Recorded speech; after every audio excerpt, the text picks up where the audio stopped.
नमस्कार मित्रों। अलंकार की अगली कड़ी में पार्ट 3 में आज हम वक्रोक्ति अलंकार के बारे में अध्ययन करेंगे।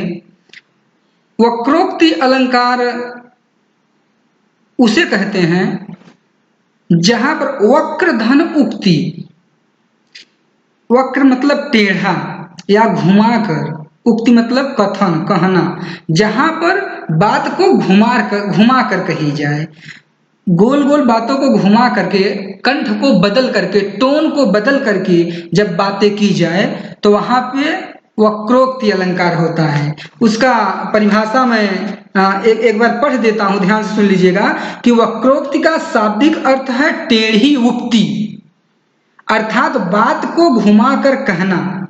जहां पर किसी बात को घुमाकर प्रस्तुत किया जाए वहां वक्रोक्ति अलंकार होता है। वक्रोक्ति अलंकार के दो भेद होते हैं, एक होता है श्लेष वक्रोक्ति और दूसरा काक वक्रोक्ति। श्लेष वक्रोक्ति का अर्थ होता है, श्लेष का मतलब चिपका हुआ, जुड़ा हुआ।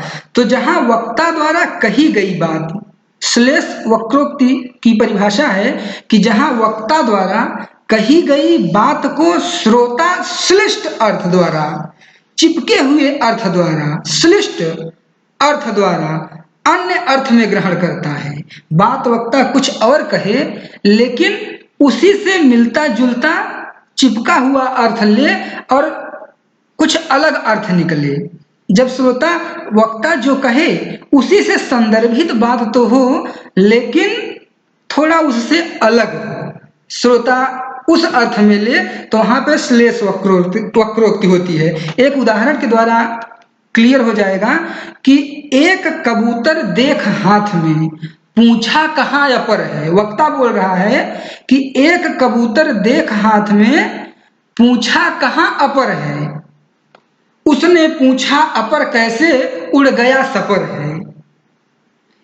अब देखिए पहली पंक्ति कर रही है, एक कबूतर देख हाथ में, पूछा कहाँ अपर है। एक कबूतर को जब हाथ में देखा तो थर्ड पर्सन बोला कि बोला कहाँ अपर है, इसका दूसरा जोड़ा कहाँ है। तो श्रोता क्या समझा, वो ये नहीं समझा कि जोड़े की बात करें, अपर यानी बिना पर का वो समझा, बिना पंखे को समझा कि यह पूछ रहा है कि तुम्हारा पंख कहाँ है।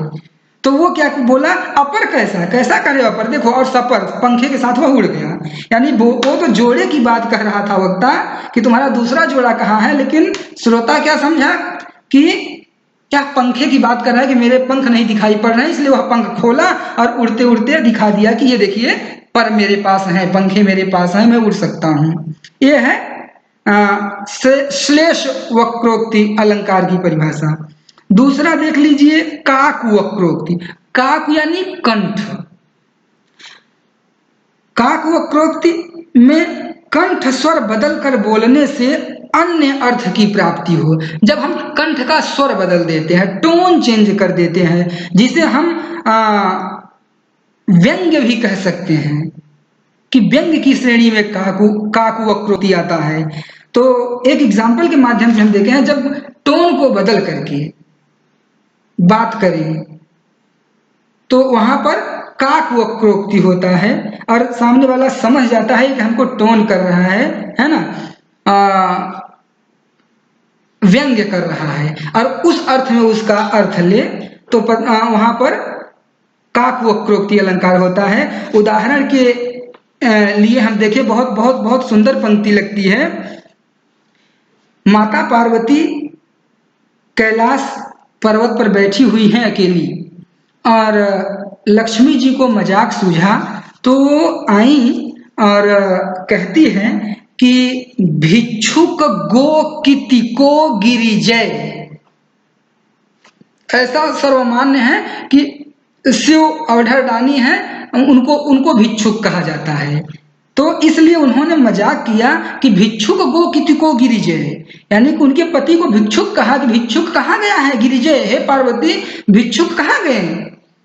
तो पार्वती को अंदर अंदर बुरा लगा और टोन बदल करके उन्होंने भी कहा कि सो तो मांगन को बलि द्वार गयो है। बलि के द्वार पे भिक्षा मांगने कौन गया था, विष्णु, 3 पग जमीन विष्णु मांगने गए थे राजा बलि के यहाँ। तो उन्होंने गले का टोन चेंज करके उनके पति को, पार्वती के पति को, शिव को भिक्षुक कहने की जरूरत किया लक्ष्मी ने। तो उन्होंने टोन बदल करके उनके ऊपर उल्टा उन्हीं के पति को भिक्षुक कह दिया कि सो तो मांगन को बलिद्वार गए हैं, वो तो भीख मांगने राजा बलि के यहाँ गए हैं, तुम यहाँ कहाँ पहुंचने आ गई। तो ये हुआ काक वक्रोक्ति। एक और एग्जाम्पल अगर आप देखना चाहते हैं देख लीजिए कि प्यारी काहे आज तुम बामा हो कतरात, हे प्यारी काहे क्यों आज तुम बामा हो कतरात, बाएं बाएं क्यों चल रही हो। ऐसा पूछ रहे कि हे प्यारी, हे प्रियतमे, तुम आज बाएं बाएं से क्यों चल रही हो। तो वो ये अर्थ नहीं लेती है दूर, बाएं का मतलब दूर दूर से जाने का, कि क्यों दूर दूर चल रही हो, मुझसे सट करके मेरे बगल से चलो। लेकिन प्रिया अर्थ क्या ले रही है कि हम तो हैं बामा सदा काय अचरज की बात, आप आज हमको बामा कह रहे हैं, मैं तो सदा सदा से बामा कमजोर और आपके बाएं रहने वाली हूं, है ना।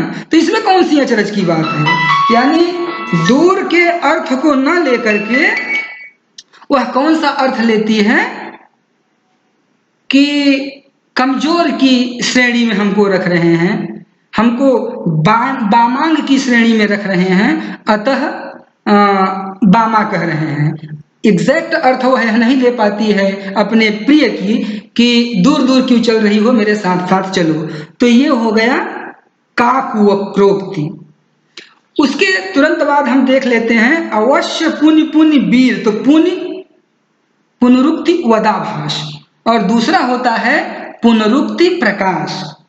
यदि हम पुनरुक्ति प्रकाश अलंकार के बारे में बात करें तो इसकी परिभाषा है कि जहां पर भाव को रुचिकर बनाने के लिए, कविता का भाव अच्छा आए, वह मन को भाए, मन में प्रसन्नता जगाए, श्रृंगार की भावना जागृत करे। तो मन में श्रृंगार की भाव जागृत करने के लिए, भाव को रुचिकर बनाने के लिए या भाव को अधिक प्रवाहपूर्ण बनाने के लिए शब्दों की बार बार आवृत्ति कराई जाए, वहां पुनरुक्ति प्रकाश अलंकार होता है। जैसे मधुमासों में दास जो 20 बसे, मनमोहन आई हैं आई हैं आई हैं, उनसे उसी शब्दों की बार बार आवृत्ति कराई जाती है ताकि थोड़ा भाव सुंदर लगे। कविता सुनेंगे तो आपको ऑलरेडी ये बहुत सरल अलंकार है। पुनरुक्ति प्रकाश अलंकार में जहां भाव को रुचिकर मनमोहक बनाने के लिए शब्दों की बार बार आवृत्ति कराई जाए, वहां पुनरुक्ति प्रकाश अलंकार होता है। उदाहरण देखिए कि मधुमासों में दास जो 20 बसे, मनमोहन आई हैं आई हैं आई हैं, औजड़े इन भवनन में सजनी, सुख पुंजन छई हैं छई हैं छई हैं, आई हैं आई हैं आई हैं, छई हैं छई हैं छई हैं। ये शब्दों की बार बार आवृत्ति करा करके भाव को रुचिकर बनाया गया, सुंदर बनाया गया, अतः यहाँ पर पुनरुक्ति प्रकाश अलंकार होगा। दूसरा देख लीजिए पुनरुक्ति वदाभास अलंकार। पुनरुक्ति वदाभास अलंकार में मात्र इतना अंतर है कि जहां समानार्थी शब्दों द्वारा सेम पुनरुक्ति प्रकाश अलंकार की तरह ही है, वहां पर उसी शब्द की बार बार आवृत्ति कराते हैं, वही शब्द बार बार 3-4 बार यूज होता है, लेकिन अर्थ अलग नहीं होता है। और पुनरुक्ति वदाभास में भी अर्थ अलग नहीं होता है, लेकिन वहां पर्यायवाची शब्द, जैसे वहां आई हैं आई हैं आई हैं, पुनरुक्ति प्रकाश में आई हैं आई हैं आई हैं, छई हैं छई हैं छई हैं, वही शब्द बार बार प्रयोग किया गया है। लेकिन पुनरुक्ति वदाभास में पर्यायवाची शब्द का प्रयोग किया जाता है, वही शब्द नहीं आएगा, उसी का समानार्थी आएगा, लेकिन अर्थ भी अलग नहीं होगा। देखिए कि होते विकंपत भी नहीं क्या अचल भूधर भी यहाँ, होते विकंपित भी नहीं क्या अचल भूधर भी यहाँ। तो अचल और भूधर दोनों का मतलब पर्वत ही होता है।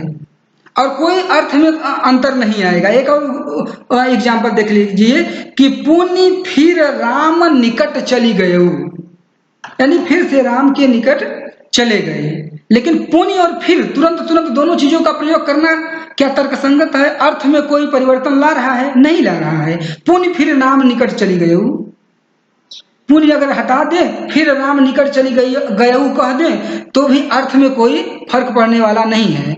लेकिन पुनि फिर राम निकट चली गयऊ सिर्फ सेंटेंस को, वाक्य को सुंदर बनाया गया, उसके भाव को सुंदर बनाने के लिए पर्यायवाची शब्दों का प्रयोग कर दिया गया। एक और उदाहरण देखें तो बात और अच्छे से स्पष्ट हो जाएगी कि अली भौर गूंजन लगे होन लगे दलपात। अली भौर गूंजन लगे, सखी भौरे गूंजने लगे हैं, होन लगे दलपात। दल का मतलब ही पत्ता, जैसे तुलसी दल कहते हैं, तुलसी का पत्ता। होन लगे दलपात, है ना। अली भौर गूंजन लगे होन लगे दलपात। दल का मतलब भी पत्ता होता है, पात का मतलब भी पत्ता ही होता है।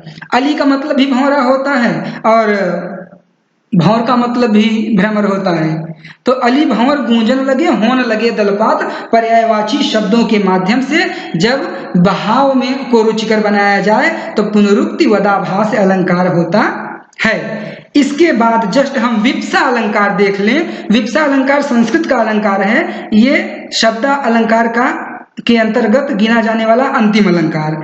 विप्सा का अर्थ होता है कि जहां पर आदर, घृणा, हर्ष, शोक, विषाद इत्यादि भावों के लिए शब्द या वाक्य की आवृत्ति हो उसे विप्सा अलंकार कहते हैं। जैसे कि राम कहत चलु राम कहत चलु राम कहत चलु भाई, या शिव शिव शिव कहते हो क्या ऐसा फिर मत कहना, या राम राम रटी नाम भूल कर मित्र कभी मत रहना।